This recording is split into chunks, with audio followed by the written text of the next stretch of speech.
शुक्रिया जनाब स्पीकर। मैं इंतहाई एक अहम और अदारों के वक़ार, इस हाउस के वक़ार, रियासत के वक़ार के हवाले से आपसे एक गुजारिश करना चाहता हूं। और वो जो गुजारिश है मुर्तज़ा साहब सर, अगर वो मेरी गुजारिश वाक़यातन अदारों के वक़ार के हवाले से हो तो मैं चाहूंगा कि यहां से एक रूलिंग आए आपकी तरफ से। जो मजाक बना हुआ है पूरे पाकिस्तान में नहीं, पूरी दुनिया में कहीं ऐसा नहीं हुआ कि एक दफाई अदारे के सरबराह की तकर्री का इशू गली कूचों में डिस्कस किया जाए। जनाब स्पीकर, गुजारिश इतनी है कि अगर यहां तक भी बात होती रहती तो जनाब स्पीकर, कौम पिछले 4 माह से बर्दाश्त कर रही थी, आज उस शख्स ने नई बात की।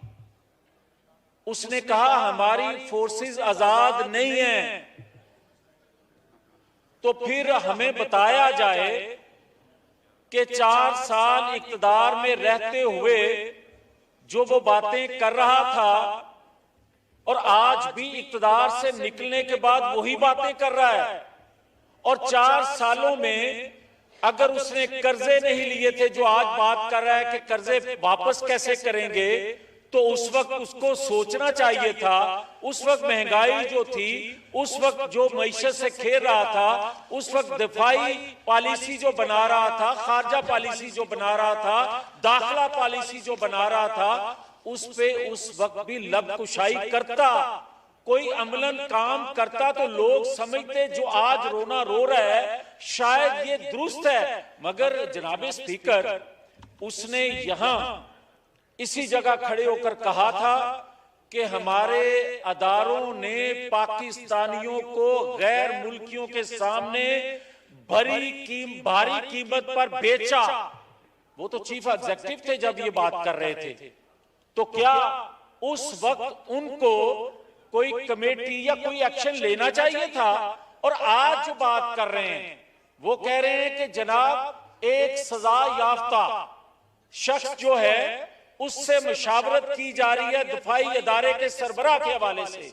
तो जनाब स्पीकर, कोई ये पूछना सजा याफ्ता शख्स को सजा याफ्ता बनाया किस लिए और क्यों कर बनाया गया बगैर सबूत के? आज तक कोई सबूत पेश नहीं किया गया। तो इसके बावजूद भी आज ये कहता है कि वो सजा याफ्ता रहे, मगर इसके केस जो हैं वो पेंडिंग रहे, उस पे स्टे चलते रहे, उनके कोई फैसले ना कर सके। जब ये 4 साल इक्तदार में था उस वक्त भी अदारों को ब्लैकमेल करता था।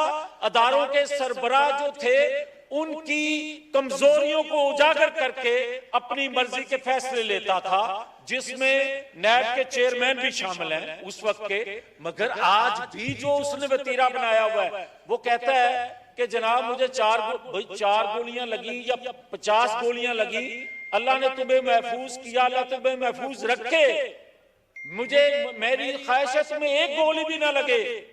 मगर जो तू झूठ बोल रहा है, तुमने तो अब्दुल्ला बिन उबई आज अगर जिंदा होते तो वो शख्स कहता कि ये मेरा उस्ताद है।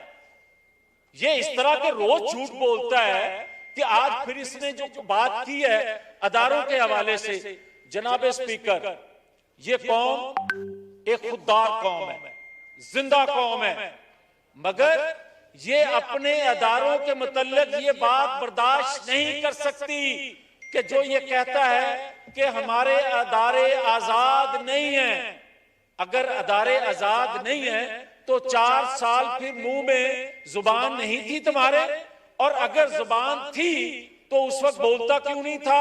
उस वक्त ये कहता था कि हम सब एक पेज पे हैं, क्योंकि एजेंसियां तुम्हें हुकूमत में लाती थी, एजेंसियां बकौल तेरे के बिल पास करवाने के लिए तादाद पूरी करती थी। और आज अगर अदारे आजादाना फैसले देने शुरू किए हैं या करने की ख्वाहिश रखते हैं, तो आप ये कहते हो कि अदारे जो हैं फिर से आपकी ख्वाहिश के मुताबिक चले। तो जनाब स्पीकर, एक बात की गुजारिश है आपसे, जो रूलिंग आपसे चाहता हूं वो ये है कि क्या 75 सालों में बेज़ाब्तगियां होती रही, नाइंसाफियां होती रही, मगर दफाई अदारे की चीफ की तकर्री के हवाले से कभी इस तरह का माहौल आपने पाकिस्तान में देखा या दुनिया में कहीं देखा?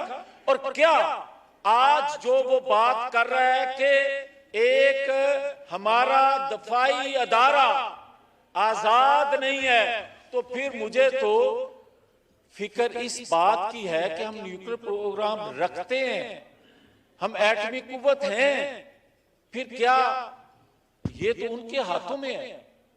तो क्या अगर इसकी बात को सही माने तो फिर मेरा पाकिस्तान कहां खड़ा है? फिर मुझे ये बताया जाए कि 75 सालों में कहा जाता था कि पेट पर पत्थर बांध के हम इस पाकिस्तान का दिफा जो है नाकाबिले तस्खीर बनाएंगे। तो जिसने नाकाबिले तस्खीर बनाने की बुनियाद रखी उस जुल्फकार अली भुट्टो को फांसी पे लटका दिया, और जिसने तजर्बा किया उस नवाज शरीफ को आपने सजा देकर हाईजैकर बनाया। तो ये जो बातें कर रहा है, कोई है जो इसकी बात का नोटिस ले? और आज भी ये कहूंगा, जो रूलिंग की बात कर रहा हूं, जनाब स्पीकर, एक अदारे की जानिब से यह कहा गया कि हुकूमत वक्त को नोटिस लेना चाहिए, तो फिर आज बताया जाए कि हुकूमत वक्त के हाथ पांव किसने बांधे हुए हैं कि ये इसके मुंह में जो जुबान पे बात आए ये कह दे, इसकी इतनी लंबी जुबान हो जाए कि दुनिया हम पे हंसे, हमारे दिफा के हवाले से उंगलियां उठना शुरू हो जाएं और इसको कोई नोटिस ना कर सके। इसलिए ये गुजारिश करूंगा कि इसकी जुबान बंदी की जाए, ताकि मेरी नौजवान नस्ल की जो जेन साजी की जा रही है, जो गंद घोला जा रहा है, ये अब्दुल्ला बिन उबई का उस्ताद जो है, इसकी जुबान बंद की जाए। मोहतरमा डॉक्टर फहमी